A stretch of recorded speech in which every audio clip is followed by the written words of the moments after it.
तो फाइनली आपके साथ शेयर कर रही हूँ आज वो रेसिपी जिसको मैं कहती हूँ ढेर सारे बर्तन धोने वाली रेसिपी।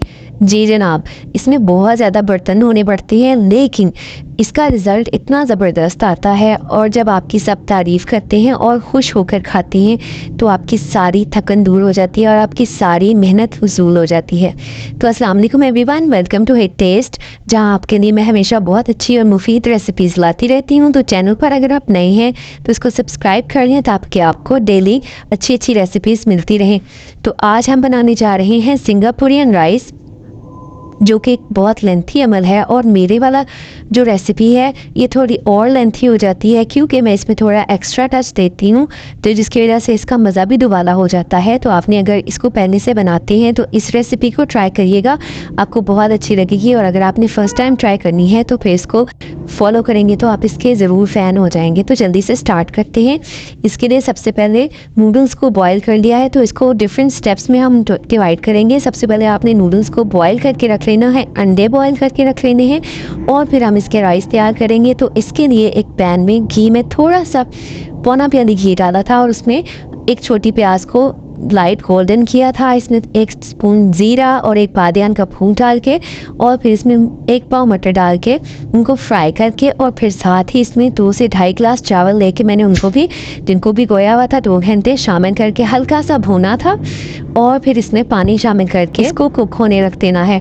तो पानी आप चावलों के हिसाब से अगर आपने देखना हो तो आपका 1.5 इंच फिंगर चावलों के सरफेस से ऊपर होकर तो आपके बिल्कुल परफेक्ट राइस तैयार होते हैं। मतलब कि 1.5 इंच जो है वो ऊपर होना चाहिए पानी।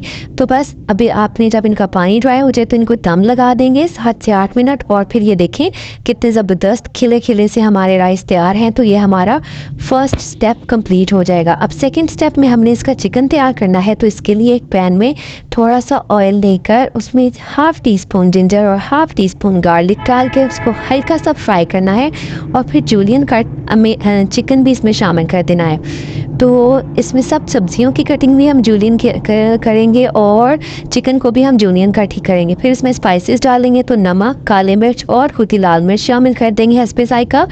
1 टेबलस्पून सिरका और 2 टेबलस्पून सोया सॉस शामिल करके इसको मिक्स करेंगे और हल्का सा भूनेंगे। अच्छा, इस स्टेज पर इसके बाद आपने इसमें केचप और चिली सॉस शामिल कर देनी है और फिर इसको लो फ्लेम पर कुक होने रख देना है। अगर आपको लगे तो इसमें थोड़ा सा पानी शामिल कर दीजिएगा, वरना चिकन अपने ही पानी में गल जाता है। तो आपने इसको 5 से 7 मिनट रखे और इस तरह आपकी चिकन रेडी हो जाएगी। और फिर हम तीसरे स्टेप पे चलेंगे। तो इसके लिए दोबारा से एक फ्राई पैन लेकर उसमें जिंजर और गार्लिक डाल के हल्के से ऑयल में और उसको गोल्डन करेंगे और फिर हमने जो नूडल्स बॉयल करके रखे थे इनको हमने स्टर फ्राई करना है। तो अच्छे से इसको खूब स्टर फ्राई करेंगे 2 से 3 मिनट। तो अब आप फिर डिफरेंस देखिएगा कि जो आप सादा उबले हुए नूडल्स सर्व कर देते हैं सिंगापुरियन राइस में, उससे इसका मज़ा किस कदर बढ़ जाता है कि आप इसको हल्का सा पहले 3 से 4 मिनट स्टर फ्राई करें। अब मैंने उसी पैन में नूडल्स को एक साइड पे करके तो जूलियन कटी गाजर, 1 प्याली बंद गोभी और 1 ही शिमला मिर्च को जूलियन कट में काटा हुआ है उसको भी शामिल करके और इसको भी स्टर फ्राई करेंगे। थोड़ा सा ऑयल शामिल कर दीजिएगा और जब ये हल्की सी सॉफ्ट हो जाएंगी तो फिर बस हम इनको नूडल्स में मिक्स कर देंगे। अब हम इसमें डालेंगे स्पाइसेस। तो थोड़ा सा सोया सॉस डाल देंगे, पहले 2 टेबलस्पून काले मिर्च डालेंगे, हस्बे जायका और नमक डाल देंगे। तो बस थोड़ा सा सिरका भी अगर आप चाहें तो उसमें थोड़ा सा सिरका भी ऐड कर सकते हैं। और अब हमारा नेक्स्ट स्टेप आ जाएगा जिसमें हमने इसकी स्पेशल सॉस तैयार करनी है। तो 1 कप अगर आप मायो डालेंगे ना, मेयोनीज़ 1 कप लेनी है तो उसका हाफ आप उसमें केचप डालेंगे और फिर इसमें डालेंगे कुटी लाल मिर्च 1 टीस्पून, थोड़ा सा चुटकी 1/4 टीस्पून नमक डाला है, 1 टीस्पून चीनी और 2 टीस्पून इसमें सिरका 2 टेबलस्पून सिरका जाएगा। और बस फिर इसको अच्छे से मिक्स करना है। तो मैं आपको काफ़ी तेज़ी से ये रेसिपी बता रही हूँ क्योंकि ये काफ़ी लंबी होती है और मैं नहीं चाहती कि वीडियो बहुत ज़्यादा ड्रैग हो, तो इसलिए मैं आपको सारे स्टेप्स भी दिखा रही हूँ और मैंने इसको वीडियो को ज़्यादा लंबा नहीं किया। तो ये देखिए हमारी स्पेशल सॉस भी तैयार हो गई है। अब हमने इसका तड़का तैयार करना है जो कि इसकी जान है। तो हमने इसके लिए गार्लिक लेने हैं, 8 से 10 गार्लिक के जवे लेके उसको गोल गोल काट लेना है और फिर आपने 7-8 हरी मिर्चों को भी चाहे तो गोल काट लें या लंबा लंबा जूलियन उनको भी काट लें। अब गार्लिक को थोड़ा सा ऑयल में हमें फ्राई करना है यहाँ तक कि ये गोल्डन ब्राउन हो जाएंगे और फिर हमने इसमें कटी हुई हरी मिर्चों को भी शामिल कर देना है। और आपने इस स्टेज पर केयरफुल रहना है क्योंकि आपके ऊपर स्प्लैशेस आ सकते हैं, तो आपने थोड़ा सा हट के इसको फ्राई करना है। और बस अब सब चीज़ें तैयार हैं, तो अब इसकी सर्विंग करनी है। अच्छा, सबसे बेस में हमने चावलों की लेयर लगानी है, ऊपर नूडल्स की लेयर लगाएंगे और इसके साथ फिर आपने इसके ऊपर चिकन की लेयर लगा देनी है। अच्छा, इसके साथ मैं सर्व करती हूँ पोटैटो वेजेस।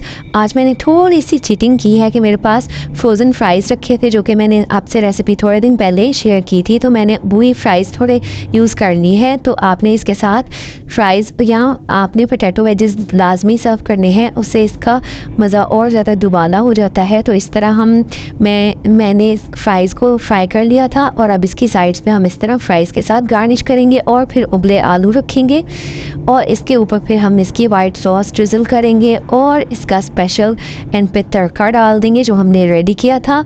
तो ये आप इसको कंबाइन सर्विंग भी कर सकते हैं और अगर आप चाहें तो सिंगल सर्विंग इसकी प्लेट में भी कर सकते हैं। तो बस इस तरह आपको मैंने दोनों तरीके दिखा दिए हैं। तो बस अब आप देख सकते हैं कि ये कितनी मज़ेदार सी हमारी रेसिपी रेडी है, जो कि इंतहाई मज़ेदार है और बहुत मेहनत तलब है। ये बात बिल्कुल सच है, लेकिन इसका मज़ा ऐसा है कि आपकी सारी मेहनत वसूल हो जाएगी। तो आई होप आपने रेसिपी को बहुत इंजॉय किया होगा और अगर आप इसको ट्राई करेंगे तो फिर आपने कमेंट ज़रूर करना है कि आपकी रेसिपी कैसी बनी है। वीडियो अच्छी लगी है तो प्लीज़ इसको लाइक करें, शेयर करें और चैनल को सब्सक्राइब भी ज़रूर करें। तो फिर मिलेंगे नेक्स्ट वीडियो में। अल्लाह हाफिज़।